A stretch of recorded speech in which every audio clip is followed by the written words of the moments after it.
Bismillahirrahmanirrahim. Assalamualaikum warahmatullahi wabarakatuh. Alhamdulillahirrabbilalamin. Wassalatu wassalamu ala asrafil anbiya'i wal mursalin wa ala alihim wa sahbihim ajma'in. Amma ba'd. Yang saya hormati dan saya banggakan Bapak dan Ibu guru para mahasiswa, mahasiswi PPG dalam jabatan pada program studi pendidikan bahasa Inggris Fakultas Ilmu Pendidikan Universitas Muhammadiyah Jakarta, khususnya untuk yang angkatan kedua. Ya. Pertama-tama izinkan saya meminta maaf terlebih dahulu, ya, sesuai dengan yang sudah saya sampaikan pada video sebelumnya. Ya, video sebelumnya kemarin ketika mengupload tentang evaluasi teaching practice day 2 or the second day of teaching practice, saya juga sudah minta maaf kepada semua mahasiswa-mahasiswi PPG Daljab untuk yang angkatan kedua, ya, dikarenakan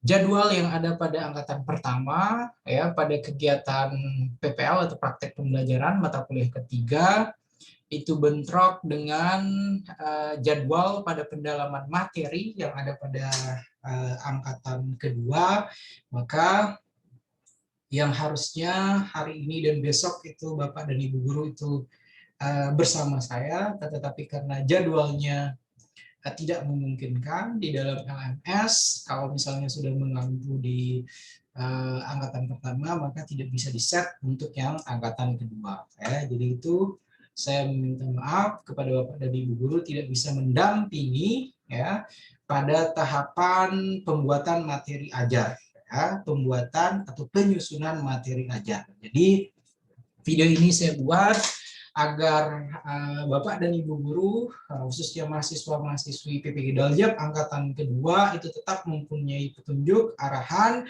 kaitannya dengan pembuatan bahan ajar berbasis masalah. Ya.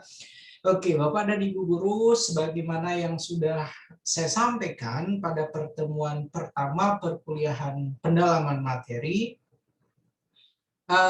produk, ya, hasil produk dari mata kuliah pendalaman materi ini diharapkan Bapak dan Ibu guru nantinya sudah mampu membuat materi ajar. Ya, materi ajar yang dibuat tersebut tentunya sekali lagi sesuai dengan ragam permasalahan, sesuai dengan ragam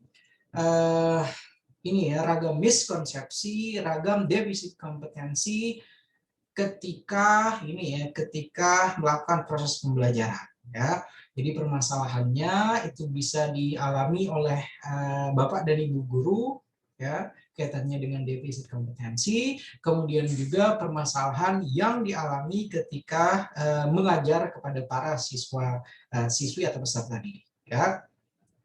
Pada penyusunan bahan ajar, ya, pada penyusunan bahan ajar berbasis masalah atau problem based learning ini, Bapak dan Ibu guru diberikan waktu kurang lebih 2 hari saja, ya, 2 hari saja untuk menyusun, ya, kemudian selanjutnya mengembangkan bahan ajar, ya, bahan ajar sesuai dengan format yang ada di dalam modul, ya, modul 1 2 3 4 5 6, ya. Jadi format bahan ajar yang akan dibuat oleh Bapak dan Ibu guru silahkan disesuaikan dengan format yang ada di dalam modul, ya. Jadi tidak usah mencari ragam format yang ada di tempat lain, tapi sesuaikan saja dengan format yang ada di dalam modul. Ya, itu yang pertama Bapak Ibu, untuk format bahan ajar yang akan dikembangkan oleh Bapak dan Ibu guru itu harus menyesuaikan dengan format yang ada di dalam modul, ya.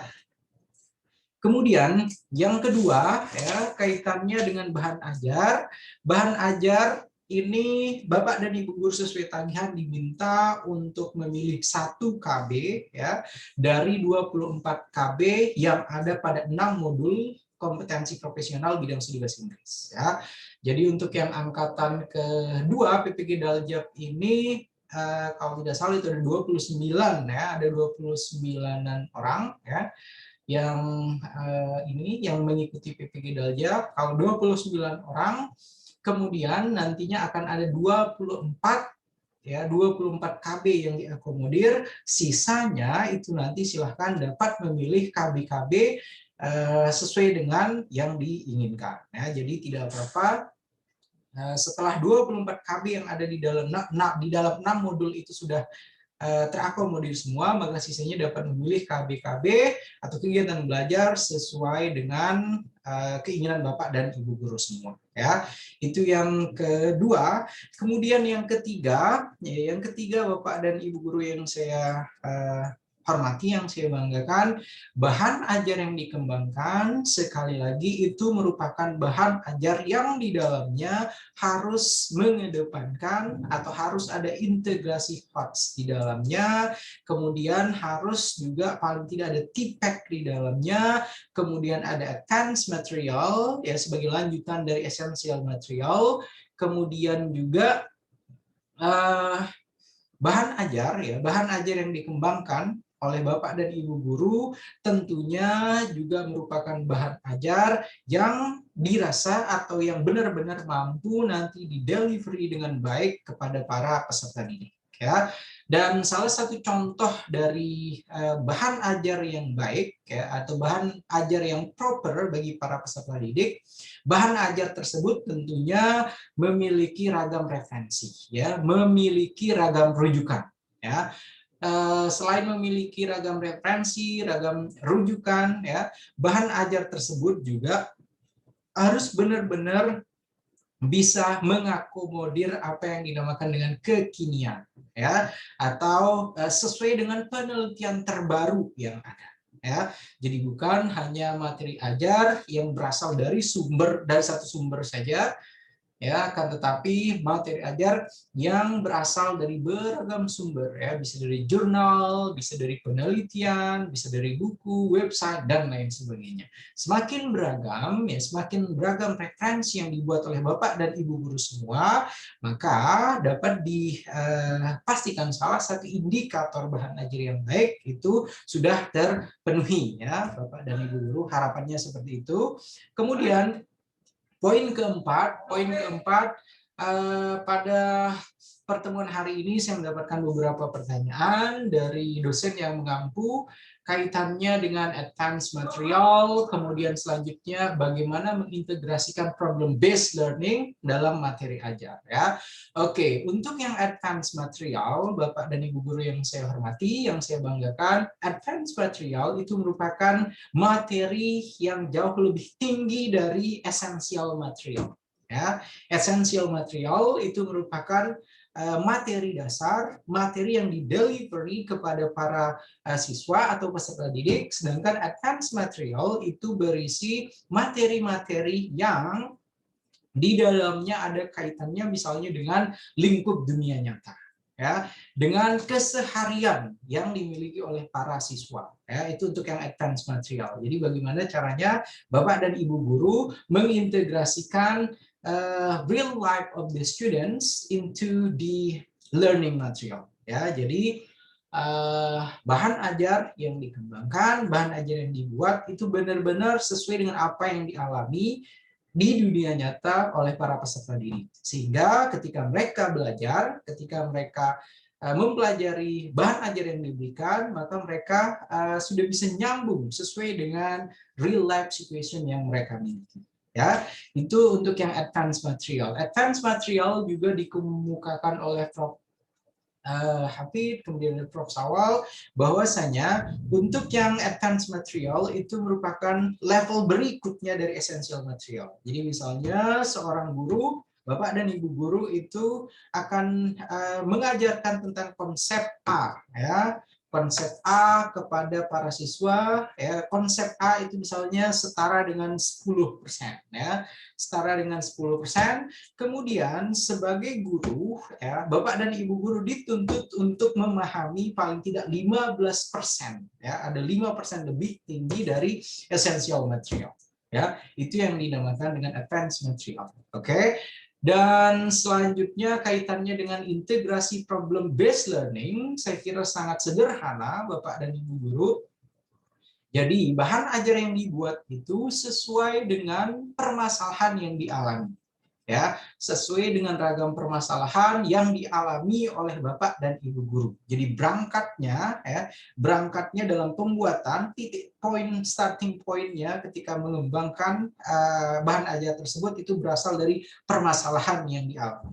Ya, itu kaitannya dengan problem based learning. Dari permasalahan tersebut maka akan muncul nanti alternatif solusi yang akan ditawarkan, ya, sehingga permasalahan yang dihadapi oleh Bapak dan Ibu guru, permasalahan yang dihadapi oleh para siswa atau peserta didik itu dapat terselesaikan.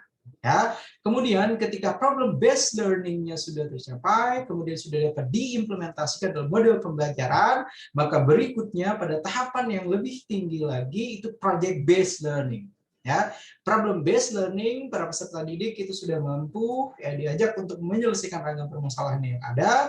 Kemudian tingkatan berikutnya untuk yang project based learning meng-create sesuatu, ya, jadi ada produk, ada hasil di dalamnya, ya. Itu untuk yang project based learning, ya. Jadi sekali lagi untuk yang project based learning-nya itu ada produk yang tentunya menjadi hasil akhir dari kegiatan pembelajaran tersebut. Oke. Kemudian pertanyaan lainnya, bagaimana kalau misalnya tidak mengajar sesuai dengan ini, tidak mengajar sesuai dengan KB yang ada? Sekali lagi, Bapak dan Ibu guru, permasalahan itu tidak semata-mata apa yang dialami oleh Bapak dan Ibu guru langsung di dalam kelas. Akan tetapi bisa juga berupa hasil pengamatan, ya, hasil interview, ya, yang menjadi masalah umum, ya, yang menjadi masalah umum ketika proses pembelajaran tentang suatu topik itu apa. Ya, jadi dengan konsep seperti itu maka nantinya Bapak dan Ibu guru akan secara gampang menemukan permasalahan ketika misalnya kaitannya dengan news item, ya, pemahaman tentang istilah-istilah yang ada di news item itu apa, kemudian materi-materi yang ada di news item itu seperti apa, ya, itu merupakan permasalahan-permasalahan kemudian berupaya berupaya untuk dibuat suatu bahan ajar yang dapat menyelesaikan permasalahan yang dialami oleh para siswa tersebut. Ya, itu sederhananya. Kemudian berikutnya kaitannya dengan SLB, ya.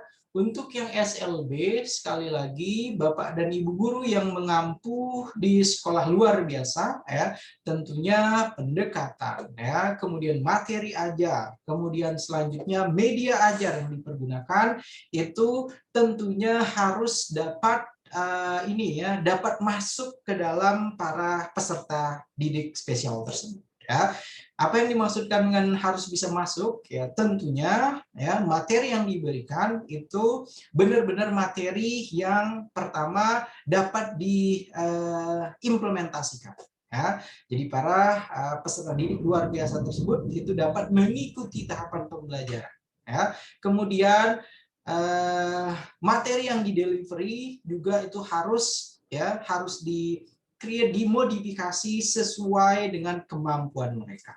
Ya, harus disesuaikan dengan kemampuan para peserta didik di SLB tersebut. Ya, kemudian yang ketiga kaitannya dengan yang SLB, silahkan karena masing-masing para peserta didik SLB itu istimewa, ya.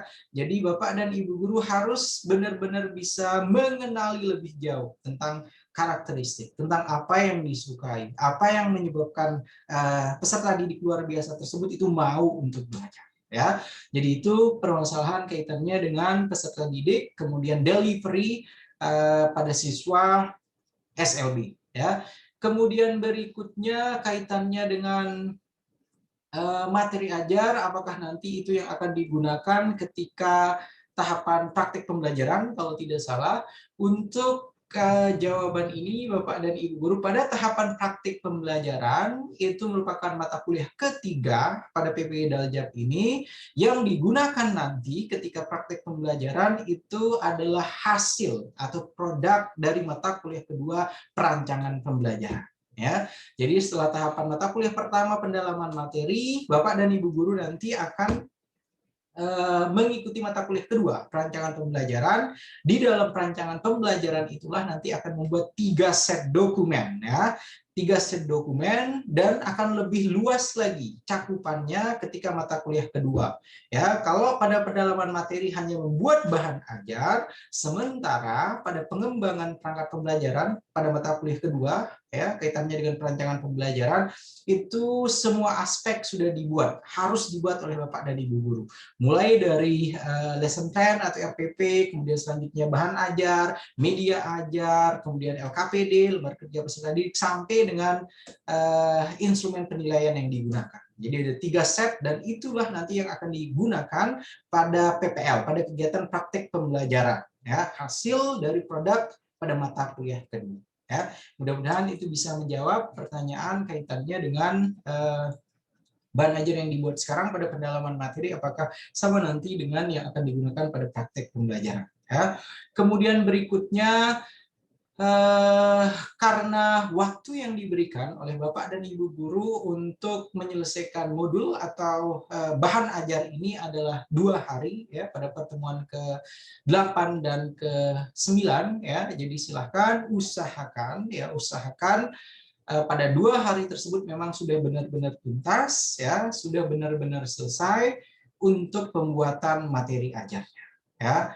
Karena pada hari ke-9 Bapak dan Ibu guru diharapkan sudah mengumpulkan materi ajar yang sudah selesai, ya.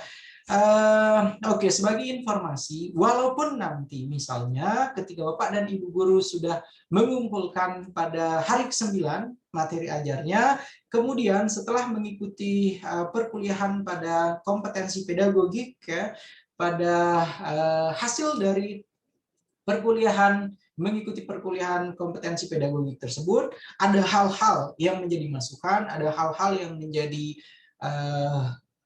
ada hal-hal yang ingin ditambahkan di dalam bahan ajar, maka akan diberikan kesempatan juga untuk melakukan revisi, ya, revisi sehingga nantinya pada pertemuan ke-12 atau 13 itu akan ada produk akhir, ya, bahan ajar akhir sebagai luaran dari kegiatan mengikuti perkuliahan pendalaman materi yang dilakukan oleh Bapak dan Ibu guru semua. Ya.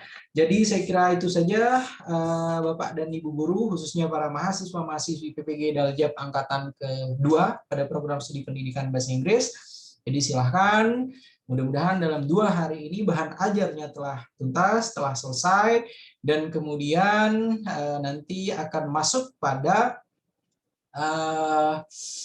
tahapan pembelajaran untuk kompetensi pedagogik. Saya berharap mudah-mudahan semuanya selalu diberikan kesehatan, kelancaran, sehingga tahapan pendalaman materi ini semuanya sudah tuntas dan bisa mengikuti mata kuliah kedua, ketiga, sampai dengan berakhirnya tahapan PPG Daljab untuk angkatan kedua. Itu saja yang bisa saya sampaikan, Bapak dan Ibu guru yang saya hormati, saya banggakan.